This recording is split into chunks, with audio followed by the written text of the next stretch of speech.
أعوذ بالله من الشيطان الرجيم. بسم الله الرحمن الرحيم. halkan waxaan caawa doonayaa inaan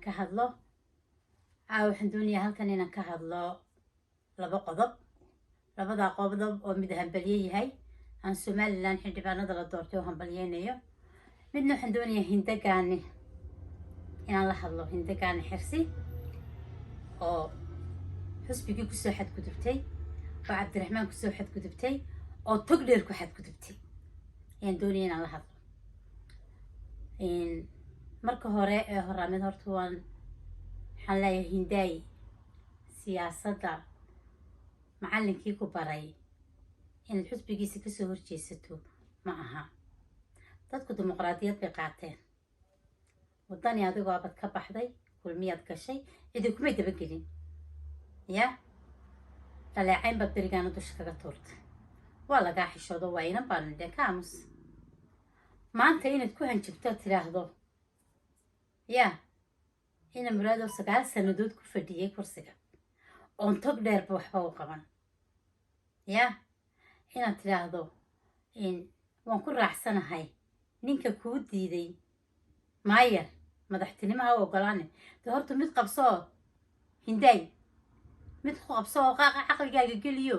waxa weeyaan madaxtinimada rabbi baa bixiya, samadiya aradkii kasoo degtaa. mid adiga lagu weydiinaya maaha, mid cid kale loo weydiinayana maaha. cabdiraxmaan maxamed cabdilaahi waanu guulaysanayaa. kuwan aad la dardaarmisaad la hadlaysana cabdiraxmaan garabkiisa weeyaan. ya labada garab uu ku boodayo weeyaan beeshaadu. marka ayaan hadalku kaa dhicin. gabadh hadal yaqaana badahay, aad u hadal yaqaana tahay, laakiin wuu kaa dhacay maanta, dhulku kaaga dhacay. aad baanan uga xumaaday runtii. burco foosto shidaala intuu hargeysa laga soo garingariyo ayaa la keenaa, dabeedna foostada shidaalka kabriidka ku qabanayeen.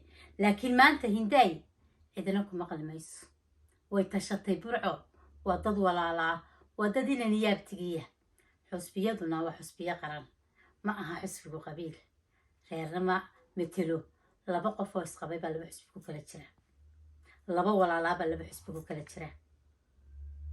haddaba ina muraad wax allaaliyo wuxuu burco u qabtay ma jirto, wuxuu kuu qabtayna ma laha. inaad ina muraad maanta xusbiga ku dhalacaysaad tiraahdo ninka diiday sarreyntaada adiguna diid walba wixiisa gabayga hadraawintaad soo qabsatay. ilaahay caafimaad saraacana ha siiyo, cimrigana ha u dheereeye. ya wax weeyaan burco waa mid. burcadii hore moodo ha lagu dilo, maaha burcadii hore. biidha qaatayaashii waa laga safeeyey burco. wax dambe oo isu maqlayaan iyo cid ay isu maqlayaan ma jirto. waa dad walaala ah. dimuqraadiyaddaana walaalaysay, waana dad isku deegaana. ya xusbiguna waa xusbi qaran, xusbiga wadani. dee leydhiisi baa socotee hindaha ka xumaana oo hambalye. siday hambalyada kuugu boobeen reer wadani, ya dee ugu boob. cabdiraxmaan maxamed cabdillaahina waa kii siyaasaddaba ku baray ead kusoo shaacbaxday hindaay. ya dub isugu noqo. ya shaqooyinkaaga iska qabsa baan ku leeyahay. mar dambena cabdiraxmaan maxamed cabdillahi afku kaaga dhicin, iyo xusbiga wadani toona. mar dambe afku yaanu kaaga dhicin. xusbiyada in la caayo maaha, in la dhaleeceeyo maaha. dadkan aad la hadlaysaa waa dad tashaday. reer burco way tashadeen, xusbiga wadani baanay ku tashadeen. kulmiyana wuu dhacay. kulmiye ma soo baxaya mar dambe. taaqirahaaga geli.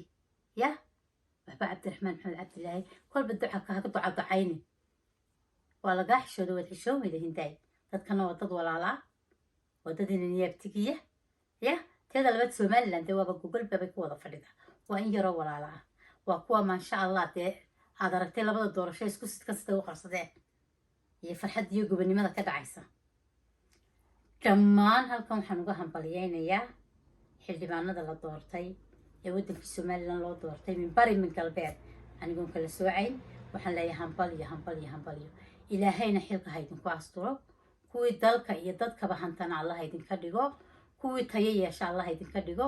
gaar ahaan waxaan usii hambalyeynayaa oon hambalyo gaara u dirayaa iyo salaan bogaadina adeerka ismaaciil xaaji nuur. waxaan leeyahay ismaaciilow jalle cali baaxlow jirkaaga cadow ma jaraadeer. السلام عليكم ورحمة الله وبركاته.